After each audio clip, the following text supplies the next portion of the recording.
In this section, we want to look at Galileo's law of motion due to gravity.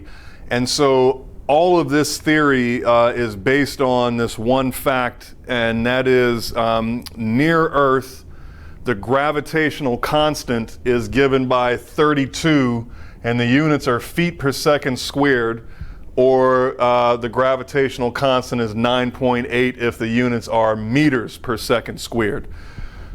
So these are the gravitational constants depending on what set of units that we're operating with. And then from this fact, and by the way, we might just use the letter G for gravitational constant from now on. But this is all we need in order to come up with a position function, right? We know that if we have a position function, take the derivative, we get velocity. And then we know if we've got velocity and take the derivative, we get acceleration.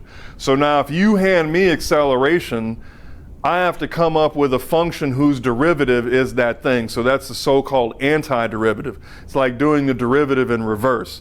So I need to think of a function whose derivative is that acceleration. And then once I find that, I need to think of a function whose derivative is that velocity. And so that'll allow us to come up with Galileo's position function at any time t of an object that's falling to the planet Earth. All right, so let's see if we can derive a position function based on Galileo's theory that any falling body will have a constant acceleration towards Earth. And so that constant acceleration, we're just going to call that g. And so since the distance is closing as a body falls, we want the acceleration to be negative. In fact, speeding up towards the Earth as the distance closes, that will give us a negative acceleration. So here's the starting point. We know that the acceleration of a falling body is just this constant negative g, so falling towards the Earth. That's why it's negative. How can we use that to find the velocity? So I need to think of a function whose derivative is negative g. Well, here's one.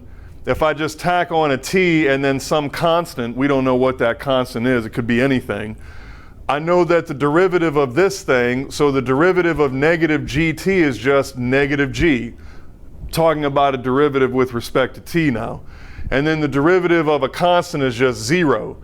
So now what should this constant be? Can we give a physical meaning to it? Well, I know when I plug 0 in for t, in other words, when I plug a 0 in here, I'm just going to get c. What does it mean to plug in 0 for t? That's the initial velocity. So v of 0 is the initial velocity at time t equals 0. I'll call that thing v sub 0 for initial velocity. Again, that's just v of 0, and that's the number c. So that tells me that the velocity of a falling body, according to Galileo's theory, that's just v0 minus g times t. So v0 minus g times t. And so now I need to think of a function, so I want a distance function now. I need to think of a function whose derivative is velocity. So how do I find that?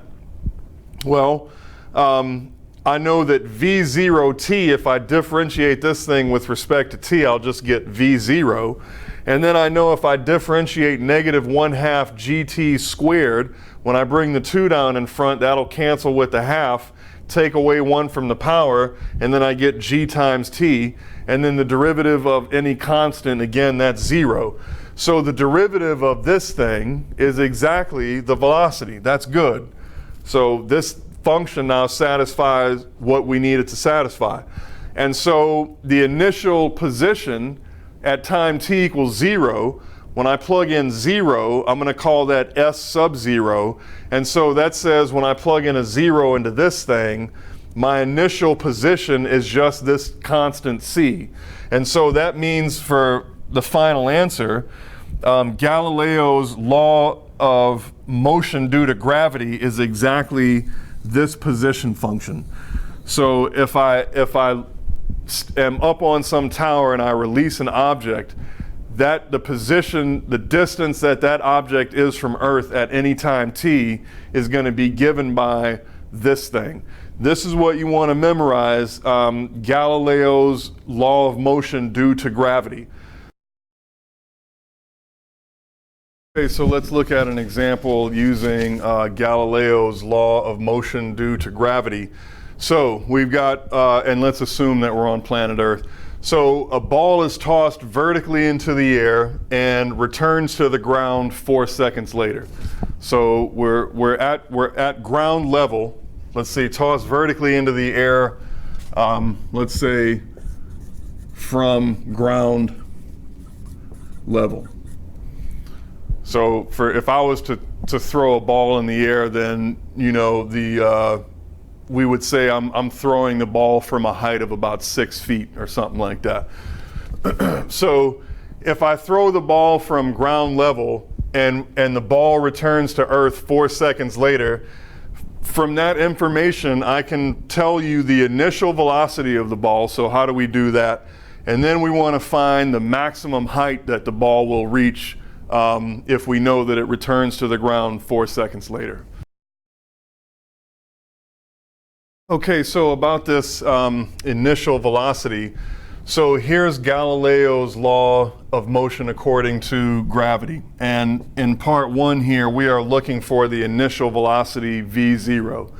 We know that g is a constant, s0 is the initial position, and t is time. So what do we know about this particular system?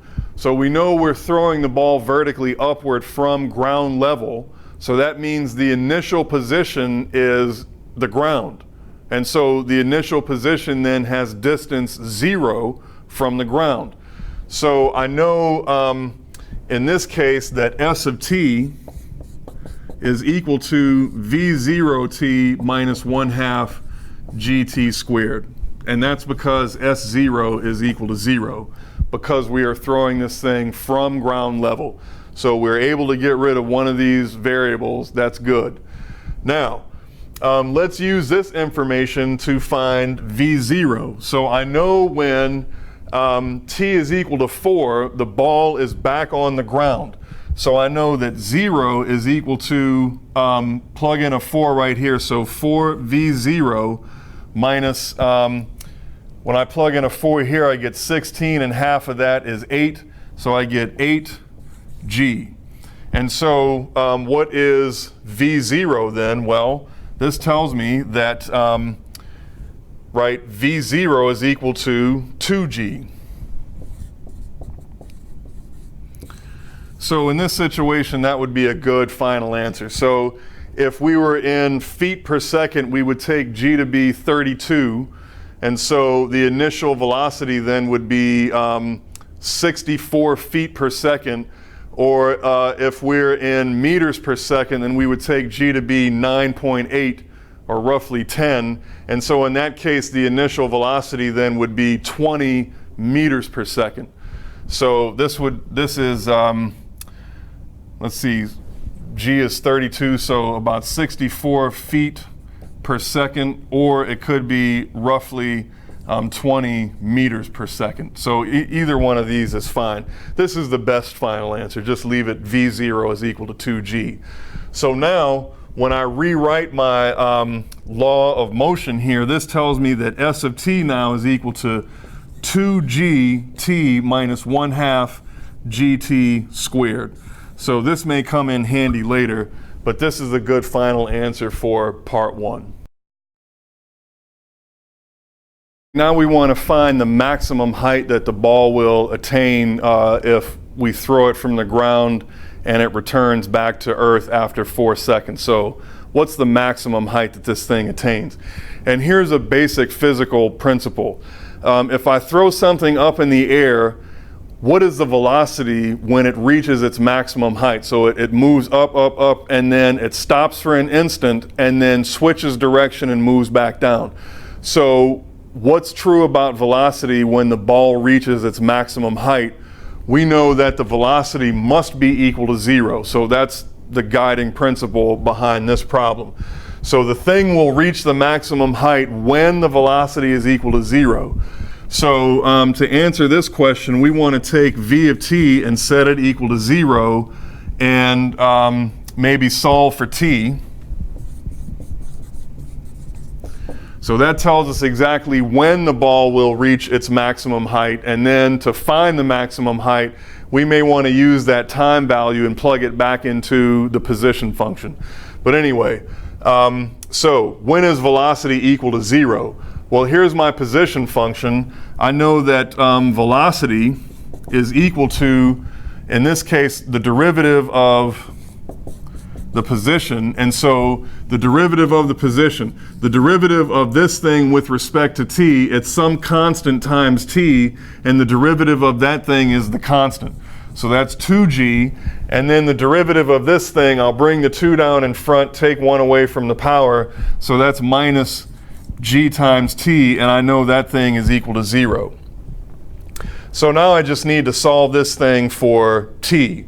So I can add gt over to the other side if you like, and then divide both sides by g, and that tells me that t is equal to 2. So this is exactly when the ball will reach the maximum height. What is the maximum height? How do I find that? Well, this is when the ball reaches the maximum height at time t equals 2. This is the function that tells me the height. So s of 2 then, so the maximum height